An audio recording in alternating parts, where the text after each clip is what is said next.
People should not have to relearn leadership every time they get a new supervisor. Policy tells people what to do. Leadership standards, they tell leaders how to lead. The goal isn't for leaders to lead the same way. The goal is for the employees to experience the same standards no matter who they're working for. Policy tells people what to do. Leadership standards, they tell leaders how to lead. Leadership style may vary, but leadership standards cannot. You're listening to the Elevate Your Call to Service podcast. Here, law enforcement leaders gain practical tools to lead proactively in a reactive profession so they can communicate clearly, strengthen internal trust, and stay grounded in their call to serve. I'm Mike McIntosh, a retired sheriff and current division chief with nearly 4 decades in law enforcement leadership. And I'm Cathy McIntosh, a business and branding strategist and longtime law enforcement wife. I focus on the human side of leadership, communication, identity, and the internal dynamics that impact performance and trust across an organization. Together, we combine real-world command experience with clear, actionable leadership conversations. So you can lead with intention, build stronger teams, and elevate your call to service. Welcome back to Elevate Your Call to Service podcast. You know, I got an email the other day from my former organization, the Adams County Sheriff's Office, and they're getting ready to celebrate their 125th year in 2027. And they were sending out an email to current employees and kind of more importantly, past employees that may have photographs or memories of the time that they served there. And it really got me to thinking about, you know, my career there, starting in the late 80s and moving through the 90s and into the 2000s. I spent 31 years there and experienced a lot over the course of those 31 years. There was a particular sheriff that I was working for in the role of a sergeant, and I had become fairly close to this sheriff. And in one of our conversations, he was really frustrated with some of the leadership that was going on in one of the divisions. And he was talking about how he would do things differently in that division. And it really got me to thinking about the overall expectations, leadership expectations in an organization, and how there was this missed opportunity from what I saw for him to step into that and ensure that those supervision expectations, those leadership expectations within his organization should have been clearly communicated. Every one of those leaders in that organization should have known what it looked like to be in a leadership position in that organization. But I also know that over the course of my almost 40 years in law enforcement, sometimes that's rare. I've certainly had leaders that have done that well, but by and large, there's been a lot of leaders that I've had that those expectations weren't really communicated well. And I would say that I was even guilty of that at different times and in different roles that I had over the course of my career. So I came to understand how important that can be. And if you don't set those expectations, how incredibly frustrating it can be. I think what you're talking about and the point of our conversation today is that's a leadership standard, right?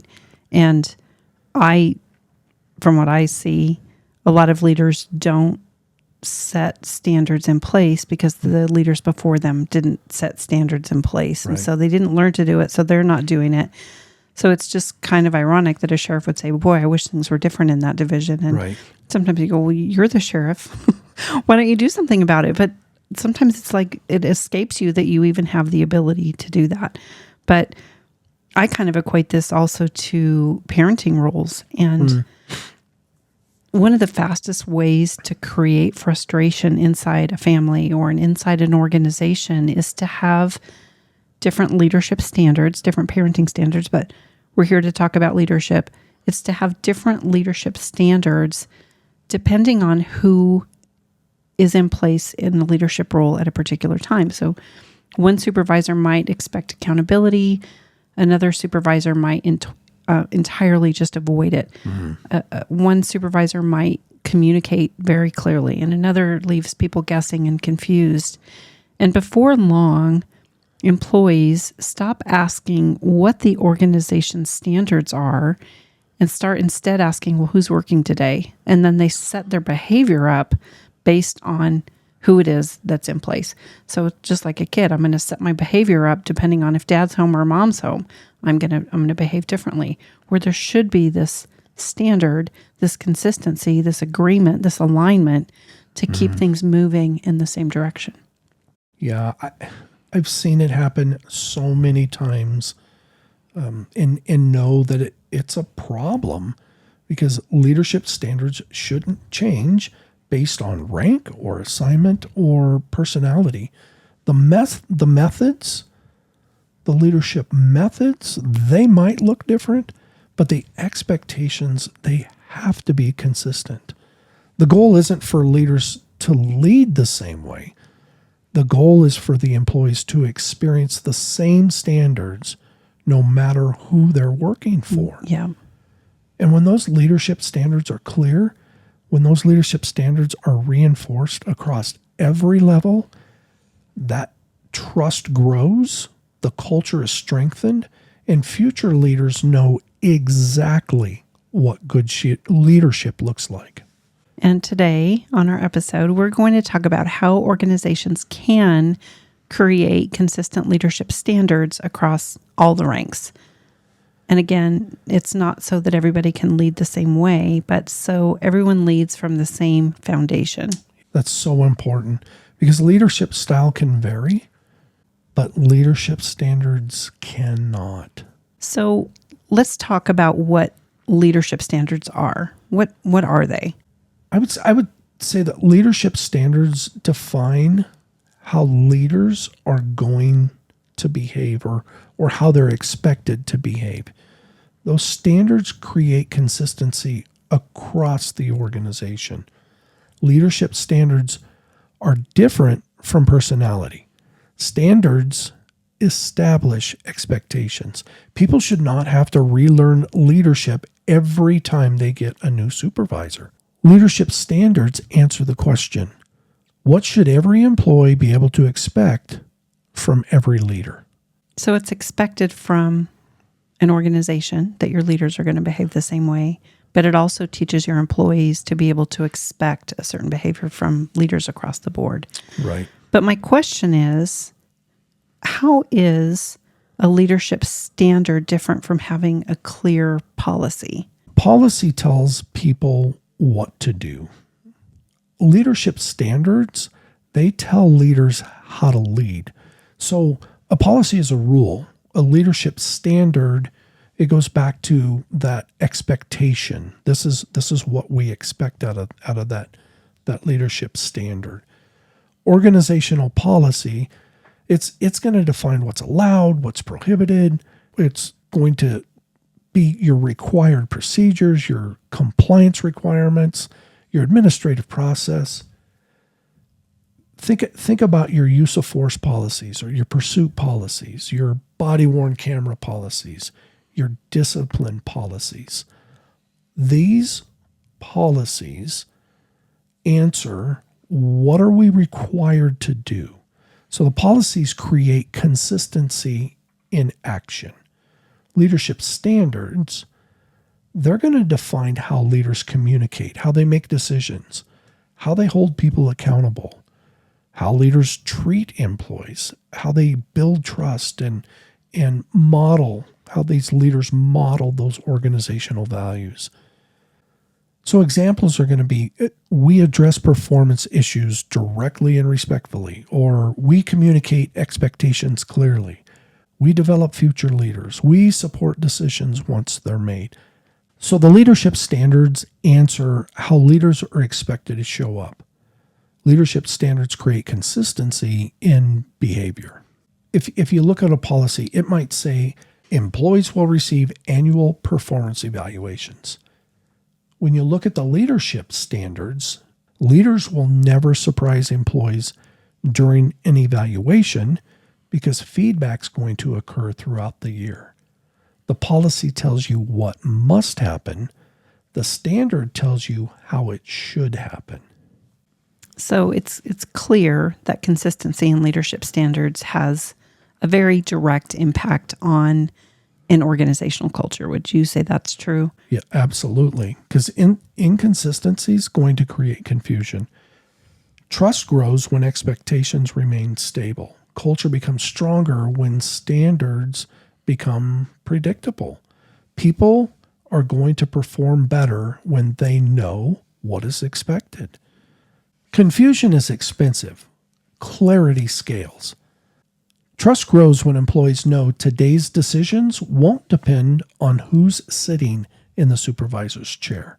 The moment standards become optional, culture becomes unpredictable. And we've hit on this a little bit, but why do organizations struggle with consistency in this area? Standards are often assumed instead of defined. And I will tell you I have been guilty of that before.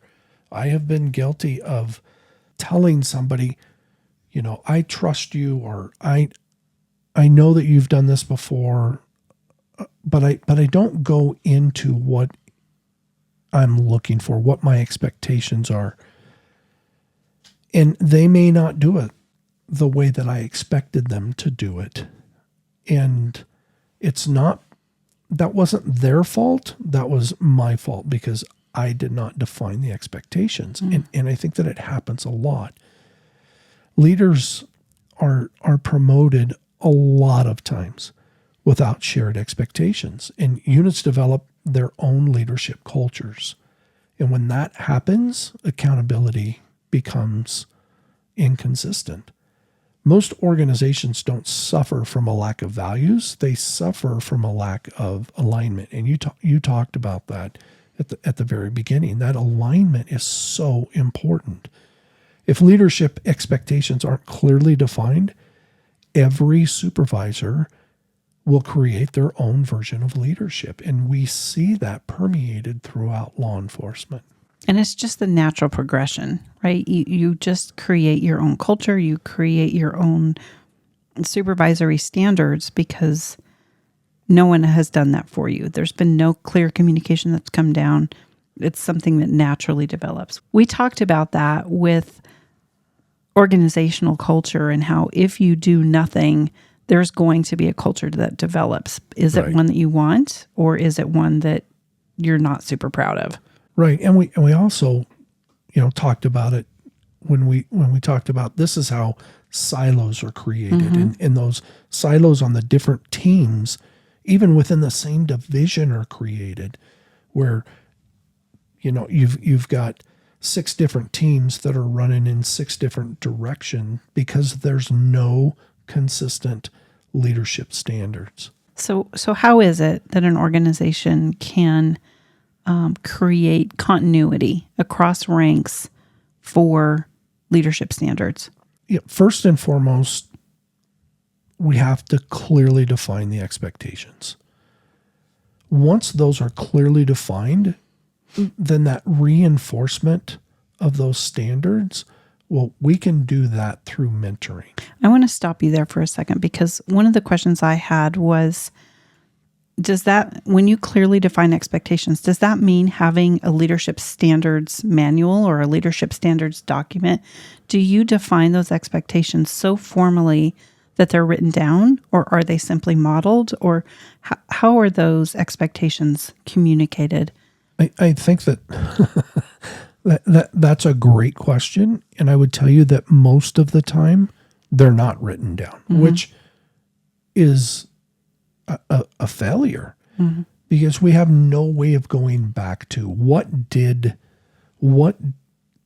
that leader say when they were giving those expectations. And if they're not written, when you move into the future and those that were not there when those expectations were clearly defined have no guidance as to what the meaning of that expectation was. This will then give us that, if it's written down and clearly defined, I can pass that on from employee to employee as maybe as a new employee comes to that team or to that unit or to that division. If those standards are written, it's easy to hold folks accountable to those standards. We talked a little bit about Chick-fil-A and how we know that they're going to say my pleasure. If we say thank you, they're going to say my pleasure. We know that their bathrooms are going to be clean. We know that their drive-through situations are going to be very efficient. And you cannot tell me that with as many locations as they have around the world, that they don't have a common leadership language. They don't have standards that are defined and documented, and that people aren't mentoring their staff as they grow them up.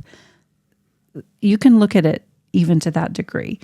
Yeah, if anybody's been to a Chick-fil-A or a business that repeats their standards through every employee in the organization, and you've been there enough to realize, hey, this is the same experience every time I go into this organization or into this company, you know that this is written, it's clearly defined, and it's something that is handed down to each employee that comes into that organization.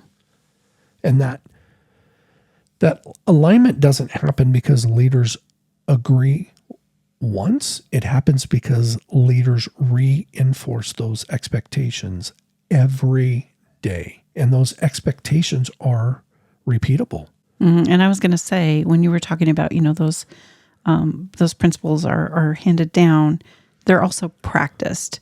They put them into play. They get better and better at them. They correct one another. The team's all on board, and they know exactly where it's going. A lot of this leadership standards conversation reminds me very, very much of having a clear mission, a clear vision where you're all moving in the same direction. Right.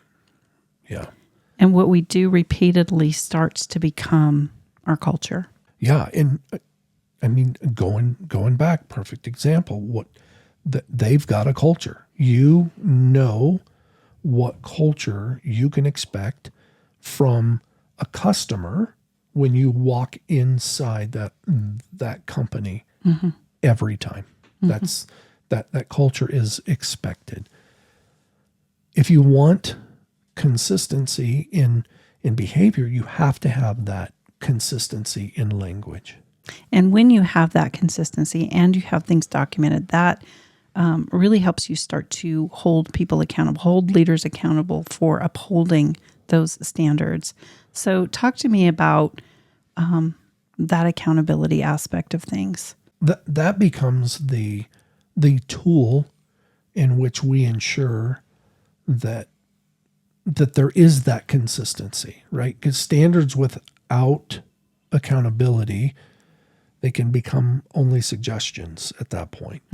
Accountability has to be consistent, and it has to be modeled by each and every leader. Our leaders must model the standards that they expect. The other thing, and I think it's important to point out that accountability, believe it or not, will build trust within your organization. It's an important and a vital piece, because when expectations are delivered, expectations are met, then you understand what you can expect. What leaders tolerate eventually becomes the standard. Employees pay more attention to what a leader enforces than what a leader says. You talk about a parenting principle. There's one right there. Children will pay more attention to what parents enforce more than what they say, right? Yeah. I mean, take it down to the kindergarten level, and you're going to get this concept very correct. And very quickly. Mm-hmm. Accountability is how organizations prove their standards actually matter. So again, let's break this down between how it looks at the mid-level leadership and how it looks at the executive leadership.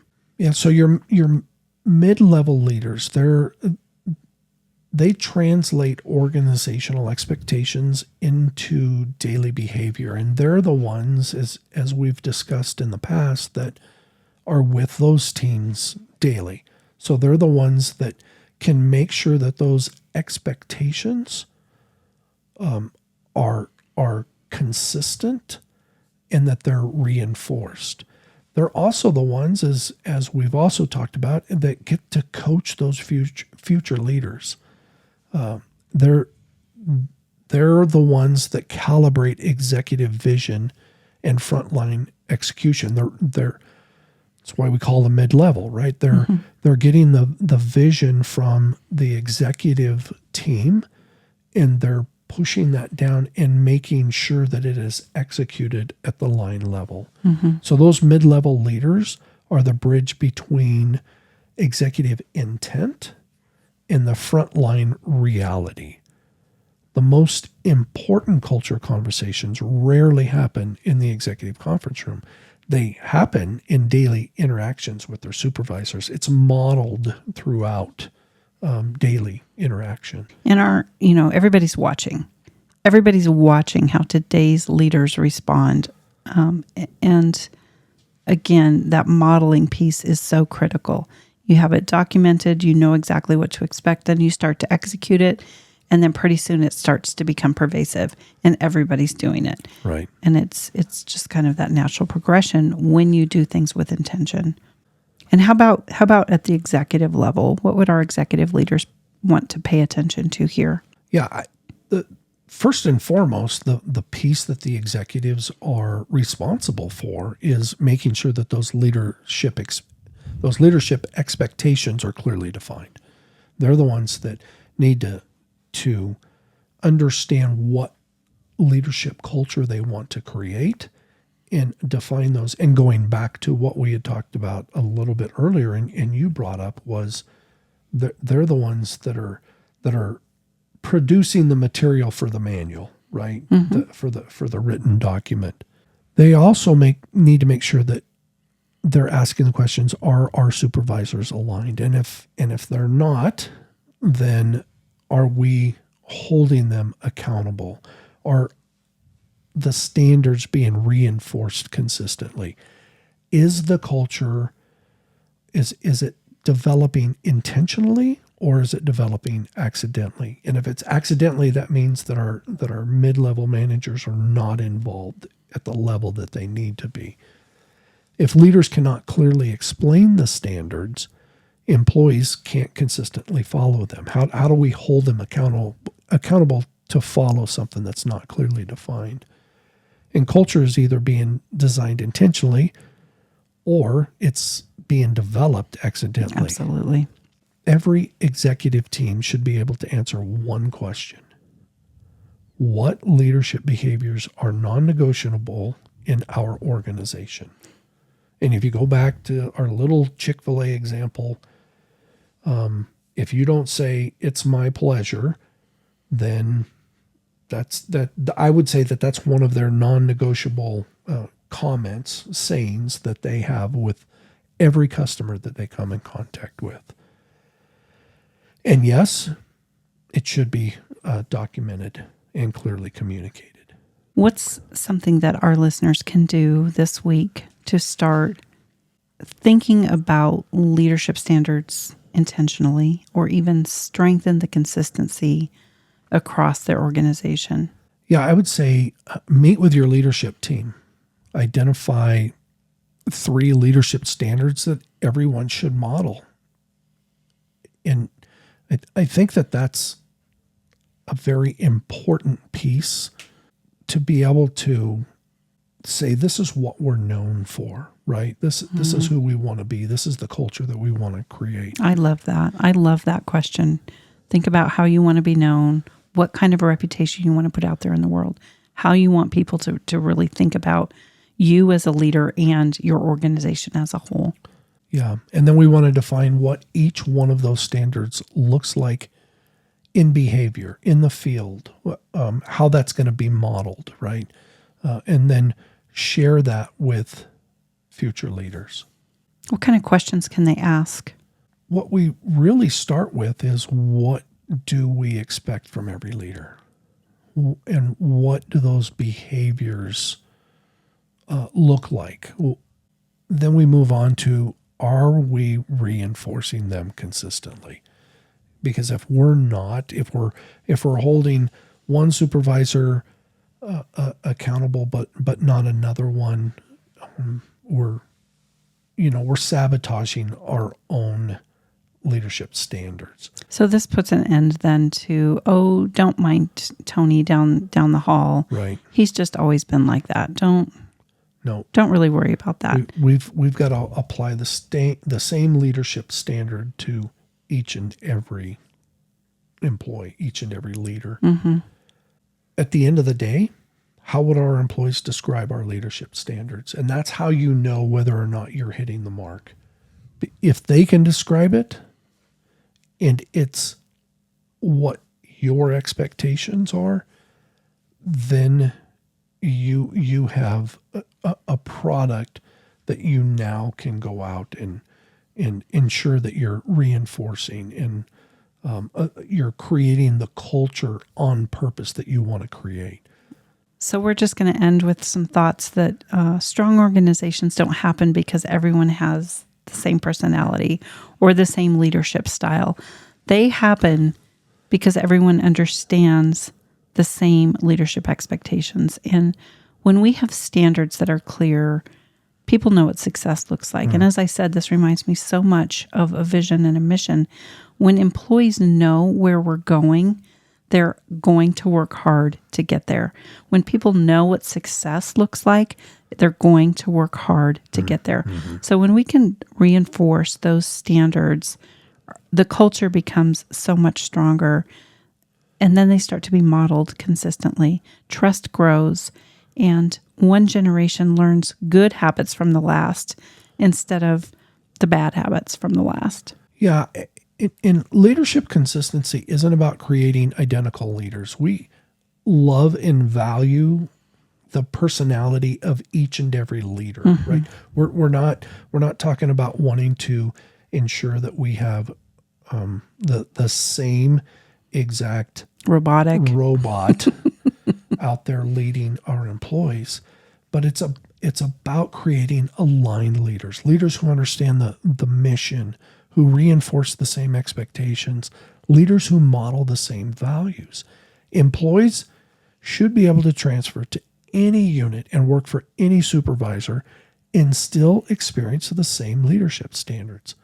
Because when leadership standards remain consistent across every rank, that's how we build those strong cultures, right? That trust becomes deeper, and future leaders know exactly what leadership looks like. Leadership style may vary, but leadership standards cannot. If today's episode added value, don't let it end here. Share it with someone on your command staff or leadership team, because strong leadership isn't built in isolation. And if you're ready to develop or become proactive leaders inside your organization, leaders who communicate clearly and strengthen internal trust, then visit leleaders.com to learn more about our coaching programs, workshops, and keynotes. And if the podcast has been helpful, we'd appreciate your 5-star review on Apple Podcasts. Until next time, lead with clarity, lead with conviction, and elevate your call to service.